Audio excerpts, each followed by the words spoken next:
Dear viewers, I am right now in Chittoor, Lok Sabha constituency, which falls under Andhra Pradesh, one of the 25 constituencies here in Andhra Pradesh, where heated competition is happening between YSRC Congress and then TDP.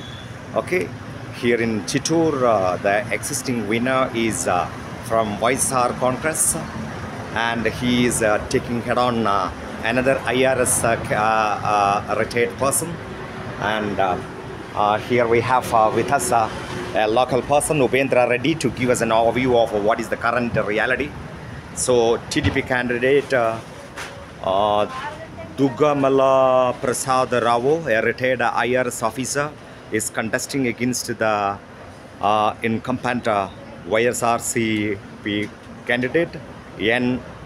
Reddappa.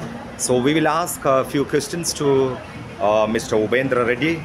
Sir Ubendra Reddy, please give us an overview of the current scenario in this very constituency. How the wave is in favor of YSR Congress Party. YSR Congress పార్టీకి ప్రధాన కారణం కార్మికులు, రైతులు, మహిళలు, యువకులు, విద్యార్థులు. Okay, వీళ్ళకి సంబంధించిన అనేక కార్యక్రమాలు, డెవలప్మెంట్ కార్యక్రమాలు వైఎస్ జగన్మోహన్ రెడ్డి గారు చేయడం జరిగింది. అది ప్రధానంగా ఇప్పుడు ఎలక్షన్లో వచ్చింది జగన్మోహన్ రెడ్డికి ఫేవర్ అయింది. ఎందుకంటే ఆయన ఏదైతే మాట ఇచ్చారో జగన్మోహన్ రెడ్డి గారు, ప్రజలకు ఏ మాట ఇచ్చారో ఆ మాటలన్నింటినీ నిర్వర్తించారు. ఇప్పటి వరకు వచ్చింది విద్యార్థులకు కావచ్చు, యువకులకు కావచ్చు, మహిళలకు కావచ్చు, రైతులకు కావచ్చు, అన్ని రకాల సదుపాయాలు, సహకారాలు అందిస్తున్నాడు, అన్ని రకాల సహకరిస్తున్నారు. Okay, so the point is that across India there is a wave of Modi. So how do you find the wave of Modi who are affecting this very constituency in Chittoor in Andhra Pradesh? ఇక్కడ ఈ elections అంతా ఏమంటే మోడీ, ఆంధ్రాలో వచ్చిన మోడీ ప్రభావం పెద్దగా ఉంటుంది వచ్చింది. ఇక్కడ ప్రధానంగా అంటే TDP and YSR Congress party. ఇక్కడ లోకల్ ఏం చేస్తుంటే మోడీ గారు మంచి పాలన ఇస్తున్నాడు, దానికి కాదని చెప్పడం లేదు. సేమ్ టైం వచ్చింది ఇక్కడ ప్రధానంగా ప్రతిపక్ష నాయకుడు చంద్రబాబు నాయుడు పైన అంత మంచి అభిప్రాయం లేదు. కాబట్టి చంద్రబాబు నాయుడు పైన మంచి అభిప్రాయం లేదు కాబట్టి ఇక్కడ వచ్చింది ఆటోమేటిక్గా వైఎస్ఆర్ కాంగ్రెస్ పార్టీకి ఫేవర్గా ఉంటుంది ఇక్కడ వచ్చింది. Very good.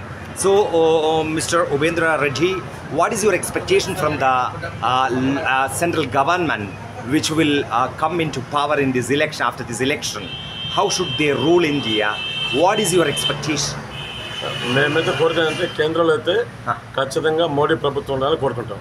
ఎందుకంటే ఈ ఈ రాష్ట్రం, ఈ దేశం అభివృద్ధి చెందాలంటే మోడీ లాంటి వాళ్ళు ఉండాలి, ఖచ్చితంగా ఉండాల్సిందే.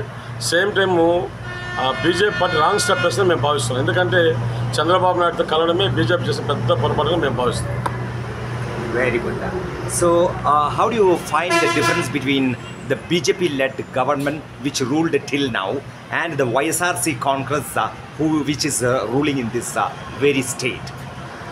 సో ఇక్కడ ఏమంటే దక్షిణ భారతదేశంలో బీజేపీ సంబంధించిన ప్రభావం ఎక్కువ ఉంటుంది. ఇక్కడ వచ్చింది దక్షిణ భారతదేశం మొత్తం టోటల్గా వచ్చి ప్రాంతీయ పార్టీల యొక్క ప్రభావం ఎక్కువ ఉంటుంది. ఇక్కడ ఏమంటే స్థానికంగా ఉన్నటువంటి పార్టీలు వచ్చింది, అవి ప్రజలకు ఏది పార్టీలో పనిచేస్తుందో ఆ పార్టీకే ఓటేస్తారు.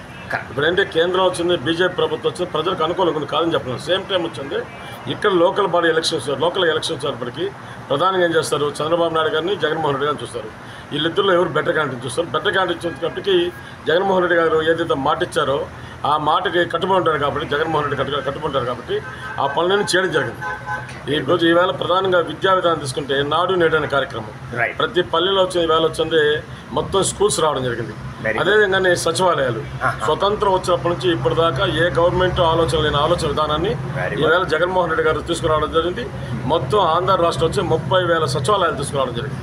ఇది ప్రధానంగా అంటే ప్రజల వద్ద పాలన ఏదైతే గాంధీ గారు ఆశించారో, గ్రామాలు అభివృద్ధి చెందితేనే దేశం అభివృద్ధి చెందినట్టు ఏదైతే భావించారో, స్వప్రపాలన కావాలని ఏదైతే గాంధీ గారు కోరుకున్నారో ఆ స్వప్రపాలన వచ్చింది ఈవేళ వచ్చి ఆంధ్రప్రదేశ్లో కనిపిస్తుంది.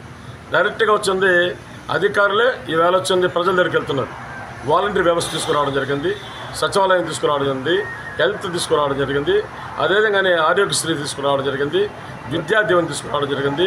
అదేవిధంగా కార్మికులకు సంబంధించి రిక్షా కార్మికులు, ఆటో రిక్షా కార్మికులు కావచ్చు, టైలరింగ్ కార్మికులు కావచ్చు, అదేవిధంగా బార్బర్స్ కావచ్చు, దోబీస్ కావచ్చు, ఎవరైనా కావచ్చు, వాళ్ళకి వచ్చింది ఆర్థికంగా ప్రతి సంవత్సరం వచ్చి 10,000 రూపాయలు వాళ్ళ అకౌంట్లో పోవడం జరుగుతుంది.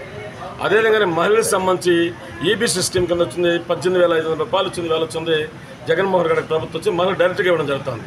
అంటే ఈవేళ ఆంధ్ర రాష్ట్రంలో ఈ భారతదేశంలో ఏ ప్రభుత్వం చేయని విధంగా ఈవేళ ఆంధ్ర రాష్ట్రం వచ్చింది. ప్రతి కుటుంబానికి ఎటు తీసుకునే అప్పటికోసరి 2 లక్షల నుంచి 3 లక్షల రూపాయలు దాకా వచ్చింది. డైరెక్ట్గా ఆ ఇంటికి చేరుతుంది ఈవేళ వచ్చింది. అందువల్ల ఏమంటే ప్రజలందరూ ఆలోచించేది ఏమని చేస్తున్నారంటే జగన్మోహన్ రెడ్డి గారు ఇప్పటి వరకు చేసిన కార్యక్రమాలు, స్వతంత్రం వచ్చినప్పటి నుంచి ఇప్పటిదాకా వచ్చింది ప్రభుత్వాలు, ప్రభుత్వ విధానాలు.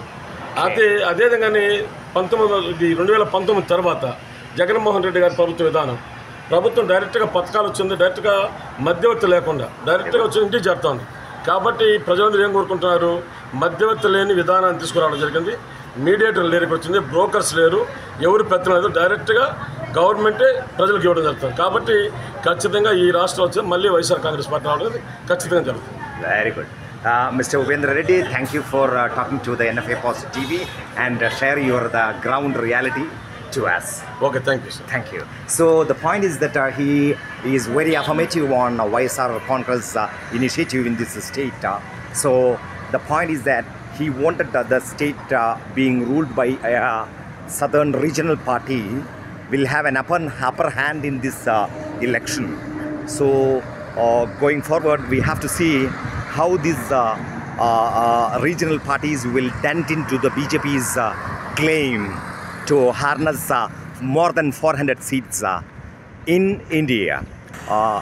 Reporter Vijay Kumar for NFA Post TV from Chittoor, which is in Tirupati district, Andhra Pradesh.